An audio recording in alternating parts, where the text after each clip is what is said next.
Iran के खलीजी मुल्कों में अमरीकी अहदाफ पर हमले। बहरीन में अमरीकी बहरी हेडक्वार्टर्स, फजाई कंट्रोल सेंटर, तैयारों का ईंधन और आला अमरीकी कमांडर्स की इमारत को निशाना बनाया गया।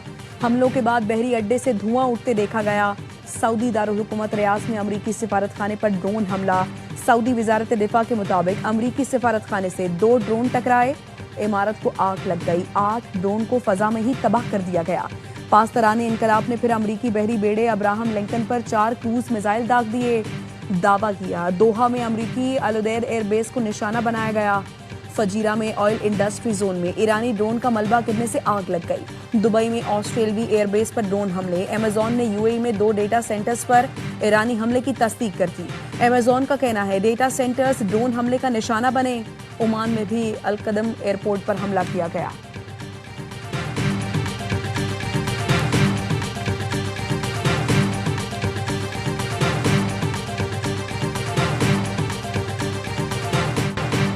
इसराइल का तेहरान पर बड़ा हमला। ईरानी हुकूमत के आला तरीन हुक्काम को निशाना बनाने का दावा। इसराइली फौज का कहना है 153 शहरों में 500 से जायद अहदाफ पर 1000 से जायद हमले किए गए। पासदारान इनकलाब के बुनियादी ढांचे और कमांड मराकज को निशाना बनाया गया। इसराइली फौज का ईरान के सरकारी रेडियो और ईरानी ब्रॉडकास्टिंग हेडक्वार्टर्स तबाह करने का दावा। 13 फौजियों समेत मजीद 96 अफराद शहीद हो गए। ईरान पर अमरीकी और इसराइल के हमलों में शहीद अफराद की तादाद 787 हो गई।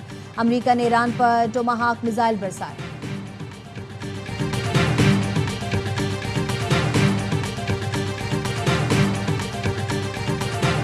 मुत्तहदा अरब अमारात का कशीदगी में कमी का मुतालबा। बातचीत से मसला हल करने पर जोर।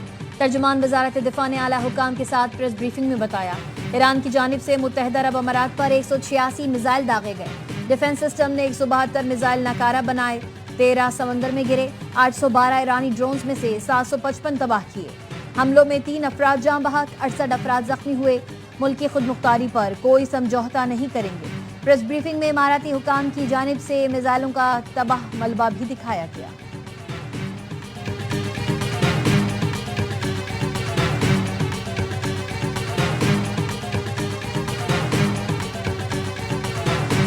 सऊदी अरेबिया से फौरी सेंसिटाइज किया अपने भाइयों को जो लीडरशिप में है ईरान में कि please keep that in mind. उन्होंने कुछ अश्योरेंसेस मांगी, मुझे कहा कि इनको कहे कि इनका सॉइल पे यूज नहीं होना चाहिए। मैंने वो अश्योरेंसेस लेके दी। यू कैन सी कि मैं वर्चुअली वहां ऑपरेशन रूम लगा के बैठा हुआ। ग्रेटफुल कि मेरी बात को उन्होंने समझा और उसके मुताबिक उन्होंने जो कुछ अश्योरेंस मांगी वो हमने लेके दी।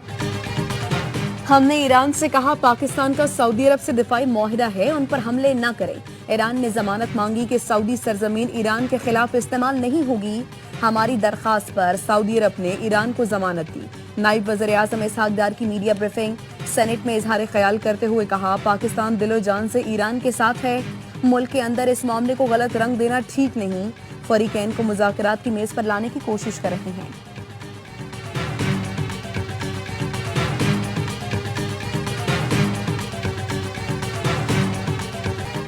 हम जंग पूरे खित्ते में फैलाना नहीं चाहते, लेकिन अमरीकी अड्डों की मौजूदगी ने इसे इलाकाई जंग बना दिया है। ईरानी वज़ीर ख़ारजा अब्बास इराक़ची कहते हैं अमरीका हम पर हमलों के लिए इसी खित्ते की सरजमीन इस्तेमाल कर रहा है। ईरानी वज़ारत ख़ारजा के तर्जुमान इस्माइल बक़ाई का कहना है ईरान मुज़ाकरात नहीं करेगा। वो लोग रुस्वा होंगे जिन्होंने मुज़ाकरात की आड़ में हमला किया। ईरान शैतान से लड़ रहा है। अरब दोस्तों से कहते हैं एहतियात करें। सेहोनी रिजीम जंग का दायरा वसी करने और दीगर ममालिक तक फैलाने से नहीं हिचकिचाएगा। यूरोप को भी ईरान के खिलाफ जंग में शामिल होने से इज्तनाब करने का मशवरा दिया। ईरानी कमांडर इन चीफ के मुशीर इब्राहिम जब्बारी ने खबरदार किया आबनाए हुर्मुज़ से जो भी जहाज गुजारा उसे आग लगा देंगे। आबनाए हुर्मुज़ बंद है, यहाँ ना आए वरना सख्त रद्द-ए-अमल का सामना करेंगे।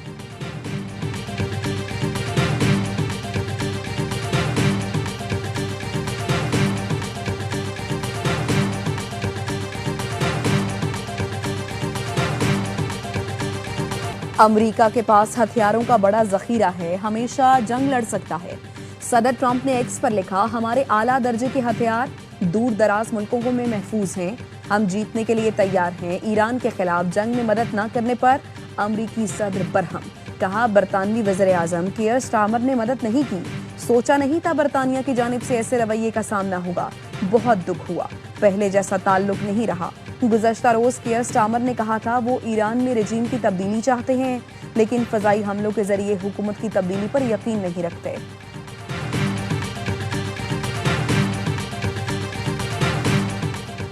चीन ने इसराइल ईरान जंग फौरी रोकने का मुतालबा कर दिया। तर्जुमान चीनी वजारत खारजा का कहना है ईरान के खिलाफ फौजी ऑपरेशन फौरी तौर पर बंद किया जाए। ताकत का अंधाधुंध इस्तेमाल कबूल नहीं किया जा सकता। रूसी सिक्योरिटी काउंसिल के नायब चेयरमैन दिमित्री मेदवेदेव का कहना है अमरीकी सदर ने ईरान पर हमला करके संगीन गलती की। ईरान में रजीम चेंज की कोशिश जारी रखी गई तो तीसरी आलमी जंग यकीनी है। कोई भी बात नुक्ता आगाज बन सकती है। ट्रंप के फैसले से तमाम अमरीकियों को खतरे में डाल दिया।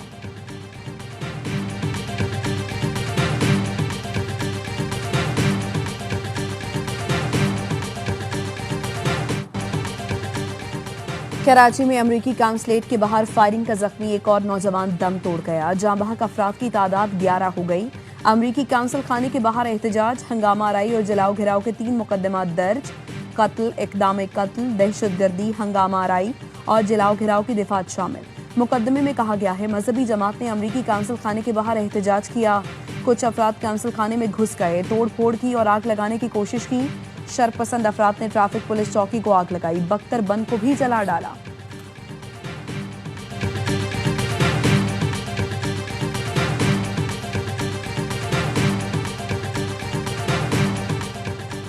ट्रंप, नेतन्याहू और मोदी के खिलाफ मुकदमा दर्ज किया जाए। कराची का शहरी अदालत पहुंच गया।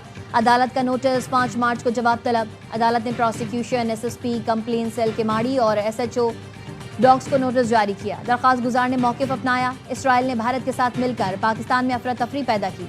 मोदी ने अफगान तालिबान सरबराह के साथ मिलकर पाकिस्तान पर हमला किया।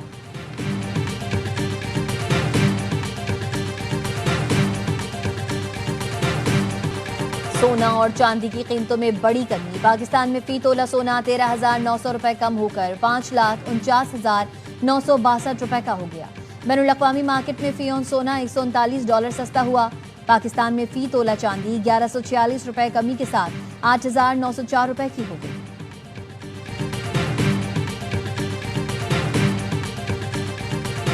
मामले में ना कोई हमारी तरफ से कंडीशन है और ना ही दूसरी तरफ से हम कोई कंडीशन जो है वो उसको अकोमोडेट करने की पोजीशन में है। उसकी वजह एक नेशनल इशू है। हुकूमत और ऑपोजिशन में दूसरा अहम राबता। मुशीर वज़ीर आज़म की ऑपोजिशन लीडर महमूद अचकज़ई से उनके चैम्बर में मुलाकात। राना सनाउल्लाह का कहना था कौमी सलामती से मुतालिक सूरत हाल पर इन कैमरा इजलास की दावत देने आए हैं। वज़ीर कानून आज़म नज़ीर तारड़ का कौमी असम्बली में इजहार ख्याल। कहा वज़ीर आज़म ने आपस में मुशावरत का फैसला किया है। कल 11:30 बजे इन कैमरा इजलास होगा। कौमी असम्बली में एजेंडे की कार्रवाई मुअत्तल करके खित्ते की सूरत हाल पर बहस की जा रही है।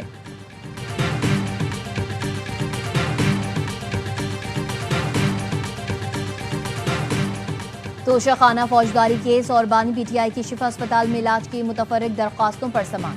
इस्लामाबाद हाई कोर्ट ने बानी पीटीआई को अस्पताल मुंतकिल करके दरख्वास्त पर रियासत को नोटिस जारी कर दिए। समाअत 10 मार्च तक मुलतवी कर दी। तोशाखाना फौजदारी केस भी 10 मार्च को समाअत के लिए मुकर्रर करने की हिदायत।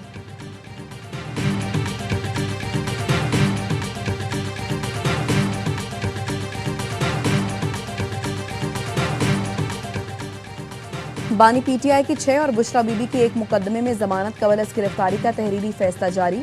एडिशनल डिस्ट्रिक्ट एंड सेशन जज मोहम्मद अफजल मजूका ने लिखा तोशाखाना जारी रसीदों के केस में बानी और बुशरा बीबी की जमानत मंजूरी की जाती है।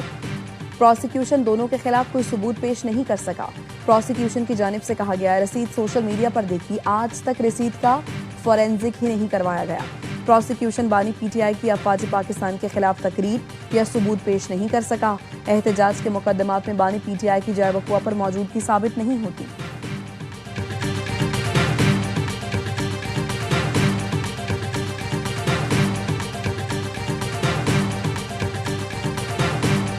वज़ीर ख़जाना मोहम्मद औरंगज़ेब कहते हैं IMF का वफ़द इस्तांबुल पहुंच गया है। अब वर्चुअल मुज़ाकरात होंगे। IMF वफ़द पाकिस्तान से 8 से 10 दिन वर्चुअल मुज़ाकरात करेगा, जिसके बाद 1 अरब 20 करोड़ डॉलर्स की क़िस्त फराहम करने का फैसला होगा।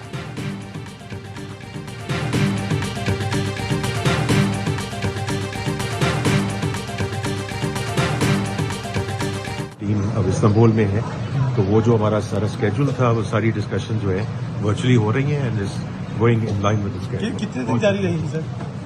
अभी 8-10 दिन। वजीर खजाना मोहम्मद औरंगजेब कहते हैं IMF का वफ्द इस्तांबुल पहुंच गया है, अब वर्चुअल मुज़ाकरात होंगे।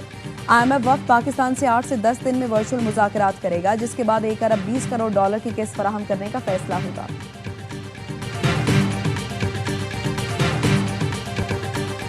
बैनुल-अक़वामी मंडी में खाम तेल की कीमतों में आज भी इजाफा। रॉयटर्स के मुताबिक लंदन ब्रेंट खाम तेल की कीमत में 1.4% इजाफा हुआ, जिसके बाद फी बैरल कीमत $78.83 हो गई।